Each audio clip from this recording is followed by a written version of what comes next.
Hi, everybody. Welcome to another edition of Talking Elite Fitness. I'm Sean Woodland, joined by Lauren Khalil and Tommy Marquez. It's a late night in Fort Worth, Texas. Mhm. On Is it Friday? It's Friday. It's technically Saturday now here. Yeah, It is. these past couple days have been a long month. Uh, Yeah. Oof. how you guys doing? We've had this conversation quite a few times, just checking in with people. And I guess that in some respects, that's a good thing because everyone is constantly checking in with each other out on the floor and looking after one another. But I think it comes and goes in waves, right? Mhm. And I think that's something that a lot of people that were there yesterday are going through. Moments of, um, a million scenarios running through your head, moments of just sheer grief, and then moments of being able to, you know, step aside for a second and look at what's in front of us today, that being the competition, and be able Mhm. to find some solace in that. That little sense of normalcy. But then obviously there's always that reminder that this isn't normal, Yeah. and it's not going to be normal for a while, or ever with respect to what happened. Yeah. Lauren, how about you? It definitely comes in waves. It's one of those things where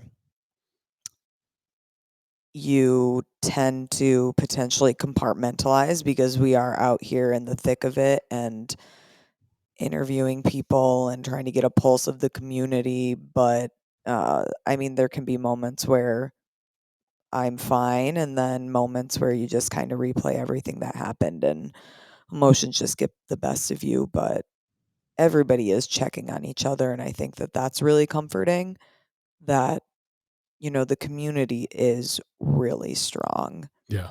even through, I mean, the unthinkable, which is what happened. Tommy, you mentioned getting back to some sense of normalcy, and there was competition today. Uh, we're through Mhm. 4 events. We got 2 more days of competition. Do you think that worked?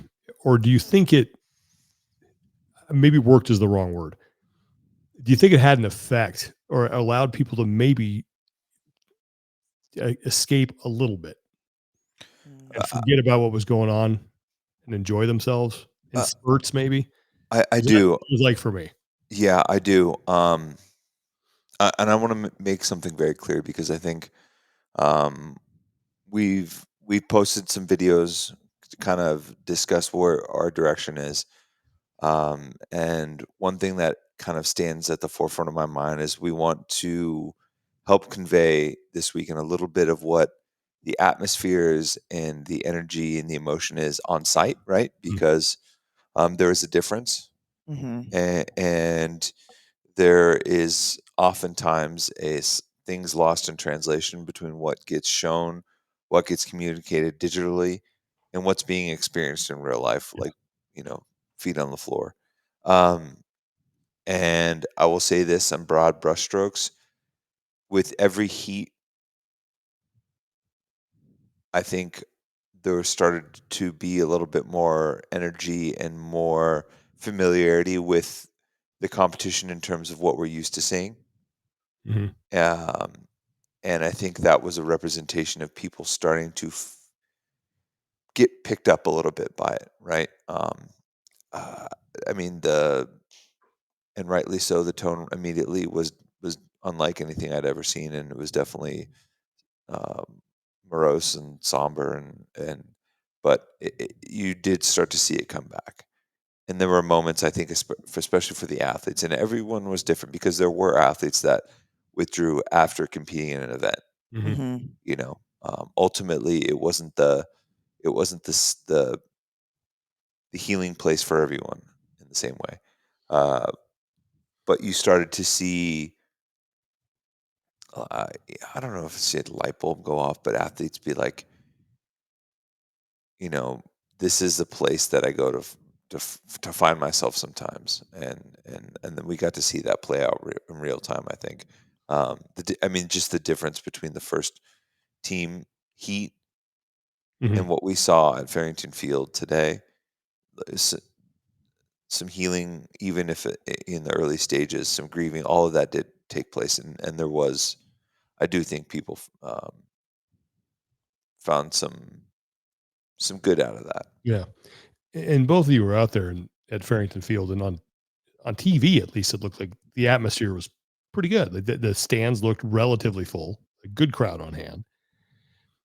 What was the atmosphere out there like? Did the sort of the somber mood from the stadium, from Dickies Arena, carry over? Because it did. You could tell. It just felt just off Yeah. watching it. I definitely think ending the day at Farrington Field was a moment to take that breath, because being in Dickies Arena and, I mean, just going through everything that's happened in the last, more than 24 hours, it it felt strange that being in a condensed room, it was almost like people didn't know if they should cheer for the athletes. People didn't know if, they should celebrate. I don't even know if the athletes thought, these are uncharted waters. And as we said, everybody deals with emotion and processing grief differently. That I think once we got to Farrington Field, while everybody was still grieving, it was almost like being in an open space outside allowed for people to take that breath. Oh yeah. And it just, there was that glimmer of, I mean, not to talk specifically about competition, because I feel like I've been pretty open that right now grieving Lazar and remembering him as first in the competition, at least for me, is secondary. But seeing, the races between Alexis Raptis and Brooke Wells, and then Ricky Garrard, and some of those moments that just make you smile because it's a sport we love, were really highlighted there, even under the worst possible circumstances. Yeah, go ahead, Tommy. I was to say I would second that. I think there were little aspects of being outside that started to ease things a bit. The time where we are out there, like honestly, and this sounds maybe a little woo woo, but like just seeing the sunset, Mhm. like being outside and seeing the golden hour, and like that, those little moments when you're like inside, and that's the thing about an arena, right? Like it looks like that every single hour of the day, so it's easy to lose track. Like we got in there. I think we were walking into the arena at like 8:45 this morning, Yeah. and we left at 7:30 PM. And it's like if you don't step outside of the media pit, the concessions, the all the things that are part of that stadium, you don't see the sun. Yeah. Like, and so stepping outside for a little bit, seeing the sunset, having some like fresh air and just being outside felt good. Like at a very base level. And then I think the nature of some of the tests were at least the tests outside was so simple. I think Mhm. that also provided a little relief for people. Yeah. Um, talking to some of the athletes, being able to be in that simple test, they were able to be very present with what they were doing in that moment, and even just those little moments are moments that give you a little bit of separation from the moment from what happened yesterday, even if it just gives you some perspective to Mhm. take a deep breath, Mhm. hit pause, and then come back with a little bit more refreshed. And so I think we saw that play out, and I think we saw some moments of like people racing and Yeah, really dig. there are some good, you could see the excitement and sort of, use your word earlier, normalcy Yeah, kind of show up every now and then, yeah. and it felt good. These stands were at least on one of the main sides were really full. Um, I think there were some logistical issues with getting fans in the arena. When we pulled up, there was a line like halfway around the field Yeah, It was complex. unbelievable. I truthfully, I don't think that they expected that many people right. to show up. It felt like a Friday Night Lights at a massive high school football. It came off really well on television. Like, it looked Yeah. good. It looked like everything was packed. And you too, you've mentioned there's a couple things that you both have mentioned. And the first, Lauren, was, uncharted waters. Mhm. And the other one was grief. And it's Mhm. interesting to me that how up in arms people get about one side or the other. No, you have to continue the competition. No, you have to shut it down. And there aren't, when it comes to that, I don't think there are any right answers. There's just less wrong answers. There's no, Yeah. Everybody deals with this in it. their own way, and even, like, some athletes are deciding not to compete, and that's the way they're grieving, and other athletes are deciding to compete, and that is the way that they're grieving, and I think to, uh, say that one or the other way is right or wrong is, I mean, we talk about it all the time, it's lacking empathy. Everybody deals with things differently. Like, if you looked at me today, there's moments that I was crying, there was moments that Mhm. I might have been having some comedic relief with somebody, there's so many ways that you process what has just happened. Yeah. I think, I know you two have been asked, what do you think about what happened? And Mhm. I've been, I forget who I've talked to, and that I'm like repeating things to people. And Sure. I've been having so many conversations with so many people over these past couple of days. But to get back to the uncharted waters thing, like, these last 2 days have reminded me of two things I remember vividly. The first was being at the Daytona 500 when Dale Earnhardt was killed, Mhm. because that the way that this unfolded was eerily similar Mm. to that, because there wasn't the immediacy of information. What was it? 23, 4 years, it's 2001. I think he was killed at Daytona 500 February. So 23 years ago, there wasn't the immediacy of information. There wasn't Twitter. There wasn't any of that. And you kind of had to rely on people who were there, and just trying to get as much information as you could from any source. And as stuff started to trickle out, now you two were on site, and we were texting, and I knew you were watching.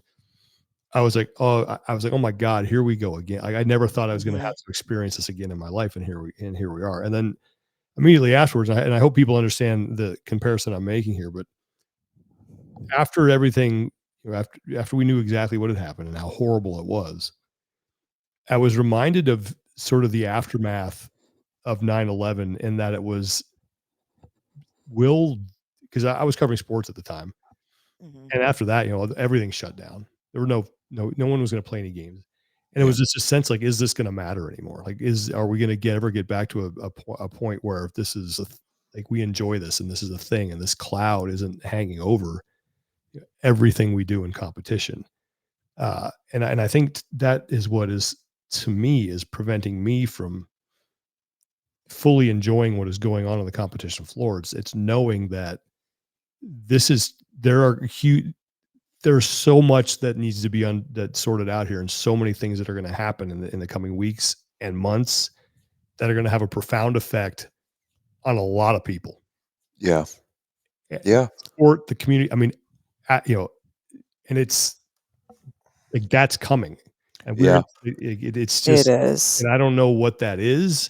And I think a lot of other people don't know what that is, and it's that uncertainty, and it's just Yeah. how do you get back to enjoying the sport when someone passed away, someone beloved in this community died? Mhm. Yeah. For me, and again, like, I understand that, and it should be a highly individual process, right? Absolutely. Um, for me, shelving, and this was very true yesterday, particularly as there was a lack of there was an appearance of a lack of information. I don't feel like there was a lack of information, at least around around the events, as much Mm, for people on site. But for me, the information is less important than it is like we understood the basics of what had happened, yeah. and then any speculation, declarative statements, public opinions, whatever. Like, that can be shelved for later. I Like agree. there's time for that in the future. There'll be a time when people will point fingers and things will get dug up and understood, and all that's in the future. But for now, for me, that if there is something to be learned, appreciated, built upon, grieved, all of those things, the the focus has to be like the support of friends and family and the people who loved him. Like that has to Mhm. be like when Lauren talks about leading with empathy and humanity, like that has to be at the forefront, right? Mhm. You have to start with that inner circle and start to work outward from there. Because like and I'll say this, and that leads us to a multitude of things because we love CrossFit, um, because it's a medium through which we improve our health and our agency over life and ways to live it to the fullest, right? In addition to that, like for as a competition, the games have always been a celebration of that life. Mhm. And in many ways, what the athletes do is a kind of a commemoration of what's possible when we take the gifts that CrossFit gives us and use it like to the nth degree. And um, you know, yesterday that original framework, which was never ever challenged, right, was suddenly shattered, and what should have been a moment of triumph. A family lost a son, a brother, and you know, a partner lost the love of her life. So if you keep that in mind and let that be the guide of how you respond for me, Mhm. rather than to place blame immediately, in these like these this 24, 48, 72 hours while the community is actually together, Mhm. to me, to spend that time like getting angry, and I'm not necessarily getting angry because I think anger is validated, right? It's a part Mhm. of that. Yeah, It's a and part of that grief. The stages of grieving in that grief wheel. Um, but I think s- leveraging all your focus on simply that aspect of what anger manifests itself to in pointing fingers and speculation. And I just think that if we can focus more on what we have in front of us right now and lean into that, I think. Yeah. yeah, and look, the competition is going on. We're 4 events down. We have 2 more days. There are stories to talk about on the Yes. competition floor. They have I was Josh Pirtle, Fluffy Duck, is staying at Mhm. my house. Yeah, and we had a whole weekend planned. If it's gonna be great, we're gonna hang out and watch CrossFit and have a good time and maybe do some fun content. And obviously, that's gone out the window. We're still watching it, but we're both just the whole time we're like, man, how do you feel about this? And we've had some pretty good conversations about stuff. And uh, but it's like it's hard for me on these nights. These are nights where we would come back after a long day and Yeah. we talk about these great moments in the competition and the leaderboard. I've looked at the leaderboard maybe twice because I Oh, I just don't think I you don't know think I have either. I don't. I had it pulled up to see, like, who was in what heats this morning, but then I've never refreshed it. But When Tia Toomey is doing Tia Toomey things. I mean, Yeah. that's Yeah. there's a great battle. I mean, James Sprague was towards the top. I think he might still be leading. I haven't looked at the When he updates. walked out for the mile, I was like, "Oh, he's in the Yeah, leaders. right. He's got the leaders shorts." And But But so all you know, I do okay, yep, James Sprague is in first overall. I know Ricky moved up. 346 points, Roman Krenikov, 337. Yeah, it's a great. I mean, But if you didn't know the circumstances, there are some really exciting races going on. there are, but I do wanna make a point that when watching, and again, I haven't watched the live stream, and I know that you don't see the entire picture, and especially when somebody is not in the lead, you might not see them a lot on the live stream.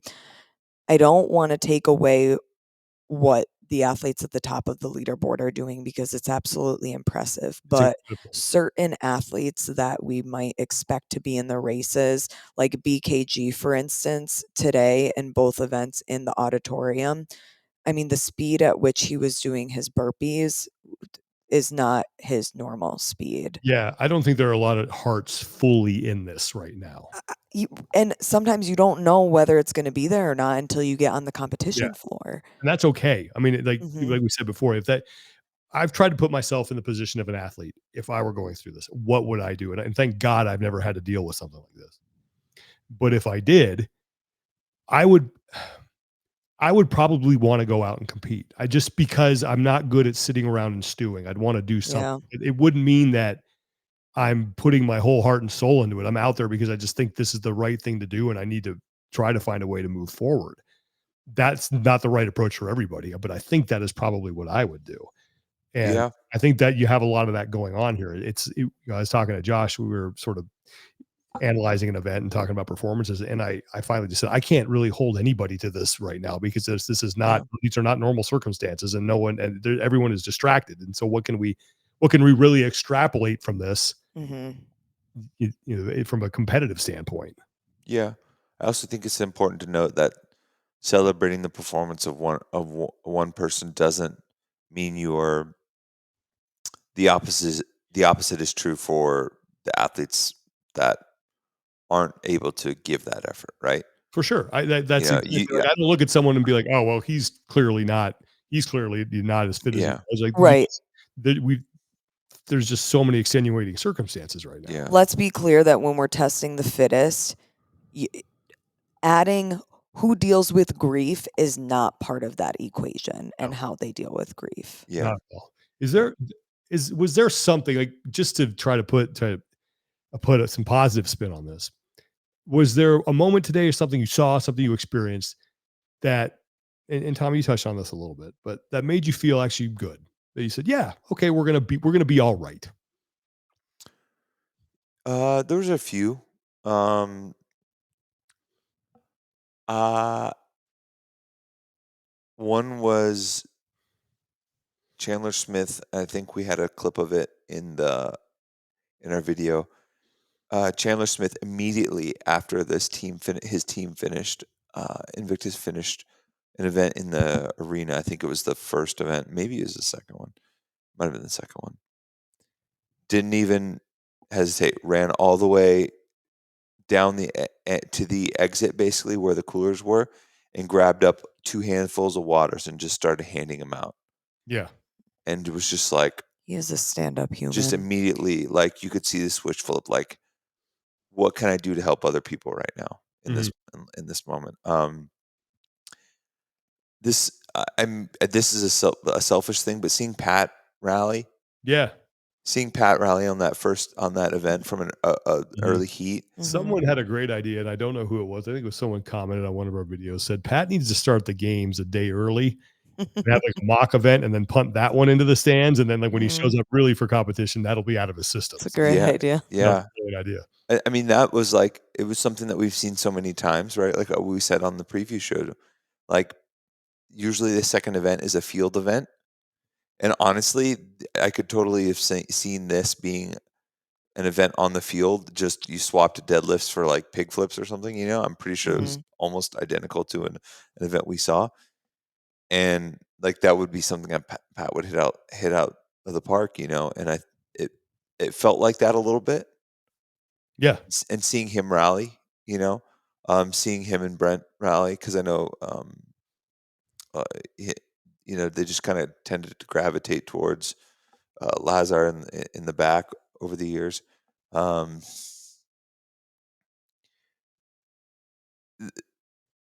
I think hearing Ricky PR's mile, Yeah. Mhm. um, and then this was I know she's struggling, but Alexis Raptis somehow finishing that fourth lap the way Yes. that she did. Um, and she went through there was a lot of adversity pre-event. I'll just say that for her, and to come out swinging on the run, have obviously a mistake in thinking that you're done. Mhm. I can't tell you how many like anyone who's run track, if you empty the tank and think you crossed the finish Oh, line, it's the worst. and you try to turn around and keep running, I I I would have been worthless. Yeah. I don't how she mustered up the energy to hold her paces, um, was amazing. Lauren, what about you? Was there something where you just like, yeah, okay, this felt that there was like a moment of normalcy. There was a moment of, oh, we're actually at the games and this is cool.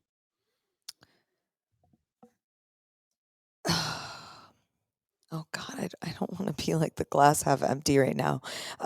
It, truthfully, today was hard. I think it ended on the most positive note. Again, just to echo Ricky, he had this moment where he was doing his final lap and his hands were in the air to pump up the crowd.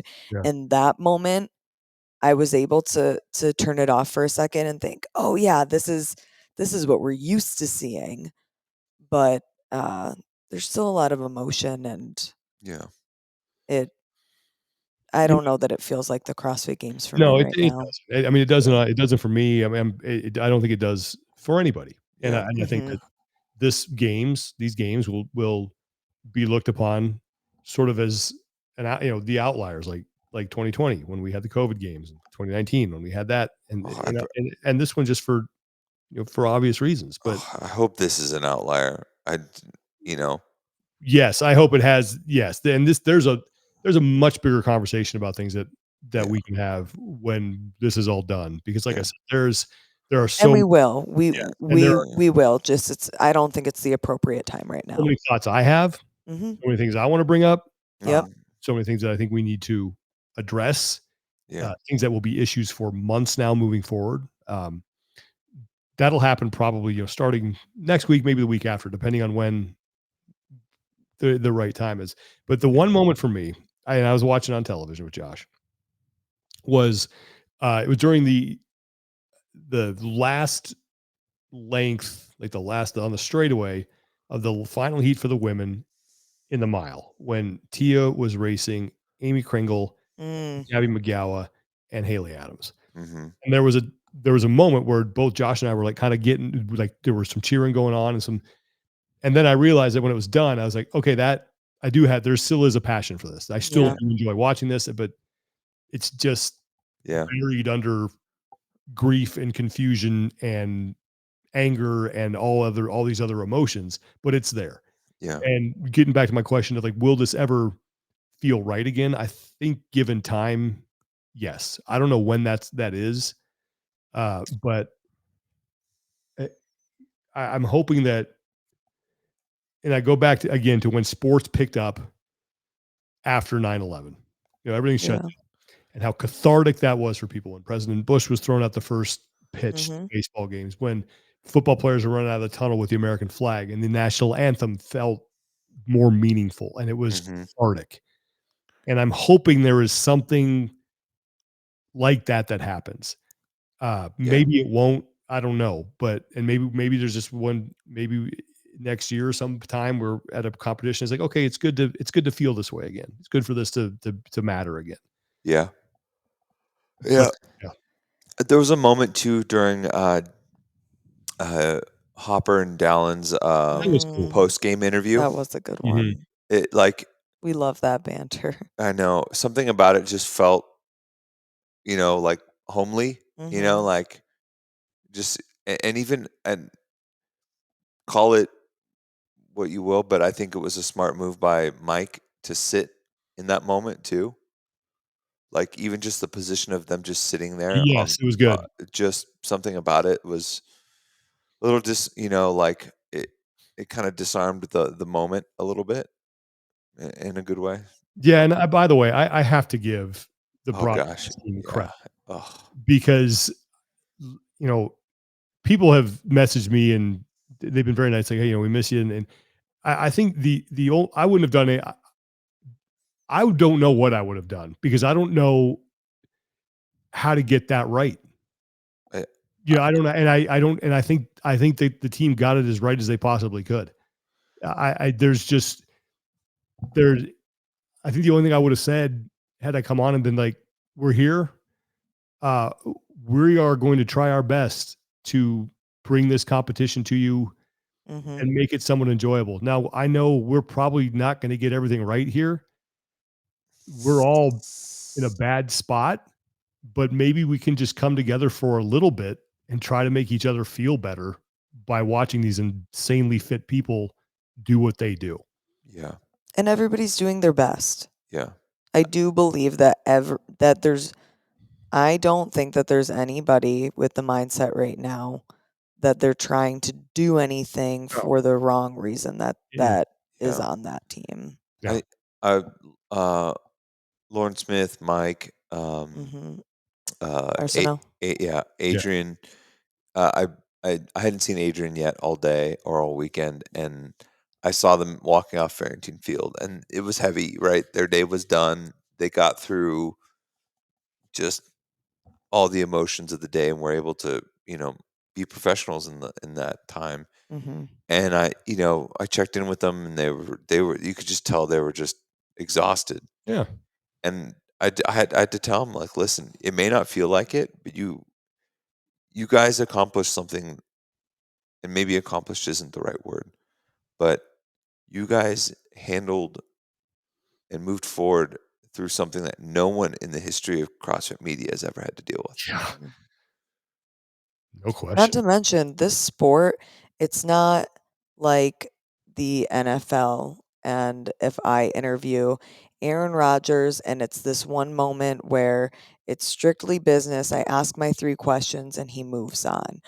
Mhm. We've all of the media, the people on the broadcast, we've had dinners with these athletes. We've shared hotels and Airbnbs and exchanged so many text messages and in person words and phone calls and like traveling around the world to cover these competitions. It's not this disconnect that you have as a journalist and broadcaster in other sports. We are all intertwined so deeply that like, these are friends, like, Mhm. Lazar was a friend to so many of us. Yeah. So to treat it as this disconnect, Right. I you just can't. Yeah, it's It's a not unique that situation. way. It really is. But I gotta give those guys credit. Like, like you said, Mhm. Dominic, they had to do something that none of us have ever done in this sport. And I think they did a very, very good job. I don't know who would want to be put in that position to be like, okay, okay, Chase, you get to go now talk to this community and try to describe some action after this horrible thing has happened. Good luck. And I think he did a Yeah. fantastic job. I think they all did. And I think they showed emotion. I think they showed the right balance between this is a competition and we're trying to honor someone and we're all trying to grieve at the same time. And again, there is no right way to. I don't know what the right way is, but I can tell you what the wrong way is, and it certainly wasn't that. Yeah. Uh, so kudos to all of them, and I just hope that the sense there on site, Chase made a really good. He had a really good line. He's like, this Dickies Arena right now is the biggest CrossFit affiliate in the world Yeah. because I went this morning with Josh to NC Fit Mhm. just to get something in at 6 a.m. We're like, let's go do something. And I saw the people that I usually go to class with, and there were smiles on people's faces.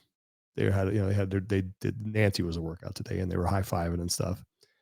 And that gave me hope that yeah, if we all get around the people we love, and then I think at times like this, but the only advice I would have for people is get around the people you love, Yeah. get Yep. around your community, get into your affiliate. That those are the people that are going to lift you up. And it was cool that Chase mentioned that because I felt like everybody in that building was all of a sudden they're all members of the same affiliate and they're all trying to lift each other up. Yeah. I hope that's what happened. I mean, Yeah. knowing what I think I know about this community, I'd be willing to bet that's what happened. And I think that's going to happen now a lot in the coming weeks Yeah. because this is going to hang over this sport and this community for a long time. Mhm. For the foreseeable future, it's going to be part of everything. Yeah. I mean, even think about uh, it, it's it's something that's going to come up until the foreseeable future, even Yeah. returning to the games next year, whether it's in Texas or somewhere else. And I mean, it's going to be a talking point. It's going to be something that people are going to re-grieve after grieving for a year. It's It's a long road ahead for Yeah. everyone. Yeah, it is for sure. And let's just try to get through these next couple of days. Let's try to find some enjoyment in some things. We're going to try to be here every night after every day of competition, talking about stuff. Hopefully, as we move forward into the weekend, we will be able to focus more on competition. We obviously didn't do anything Thursday because of that. It didn't feel right to any of us to try to come on here and make sense of anything that was going on. That it would just have been us just blabbering, really. Well, and even like that's why I mean we interviewed Tia, Yella, Fikowski. We interviewed several athletes at event 1, but to post those interviews now just seems wrong. Right. It's not. Let's just not relive that. But yeah, we are gonna crown the fittest man and fittest woman on earth in a couple days. There are some great races. There are some things to be happy about with the competition and focus on. We've got a big day tomorrow. Opening up with Chad. Then we got the clean ladder. That's going to be a lot of fun. Like I think that will provide some moments. And they close out. What's the last workout of the day? I think things are still being adjusted. They are. Yeah. Because originally, what day is tomorrow? Well, Is that it was the 10th? so. That's my. This is a question I'll have new to the competition in the ESPN window. They actually showed team competition. Like Wow. I don't know if that was Interesting. originally the plan or not. It was interesting to me because I just assumed it would all be individual, but it wasn't. They had some, and they navigated it very well, but it just seemed strange to me that was part of the plan. And maybe it was because of the schedule shifts. I could be wrong, but I'll have to talk to someone who actually was involved in that process. Well, I'm looking at the CrossFit Games schedule right now, and on their schedule, it has Chad and then clean ladder. Okay. And nothing else yet. But we did get an email. Hold on, I want to make sure that it's not a don't say this email. Additional hold on, sorry. Details. We're efforting details. Anyway, Yeah. we will have a recap tomorrow that hopefully will be more competition focused. And I think by Sunday, we should be full into that mode. But like everybody else, we're trying to work our way through this and figure out how we can make a difference and how we can help and how we can try to provide people with some sort of value over these next couple of days, and maybe a little bit of a distraction or just a place to go to grieve and maybe we can spark some conversations that'll help. I don't know, but there's a lot that will be talked about here in the coming weeks, and we will certainly be getting to that. But I think if you guys don't have anything more, I'll let you get to bed because it is way past midnight your time. And Yeah. We actually have tacos outside of the door that Are you were delivered. serious? I cannot wait to eat these. We haven't eaten, and There's a little source of happiness for you. I ordered guac too for Chippies. I'm gonna no rep my intestinal system because literally didn't eat anything. My calories came from 3 cups of coffee up until That's noon. a games diet, man. Up until noon, so bad. and then the first thing I put in my body after coffee was 4 buffalo chicken tenders. Oh. Yeah. And then I haven't eaten again since. Wait, no, and then each of us so on day 1 we got before we did the Farrington mile, Tommy got us that bag of sour Patch watermelon. Yeah, and this morning he had a couple and I go, "Dude, just finish the bag." And he goes, "No, I might want some later." So we get back to the Airbnb and I was like, "Tommy, I'm so happy you didn't finish those." Yeah. There was 6, 3 for him, 3 for me, and that's all we've had. I'm surprised you let you have 3. Well, I went over to the bag and I divvied them up. Okay, good. Well, yeah, we'll let you guys get to your tacos. Thanks everybody for listening. Yeah, we appreciate everybody and the kind words that people are sending. And please just like the only request I have, just give each other some grace. Honestly, if someone's chooses to grieve differently or has a different view on what should be going on, fine. Like there's no wrong way to grieve. Everyone does it in their own way, and we're all going through this together. And let's just try to pick people up. Just try to lift people up when you see them. Check in with your people. All right, that's going to do it for this episode. Thanks everybody for hanging out. Enjoy the weekend. Let's try to have some fun and try to start building some positive momentum here as we continue to work through this. So for Tommy Marquez and Laura Khalil, I'm Sean Woodland. Now more than ever, please take care of each other, be better, and we will talk to you guys next time.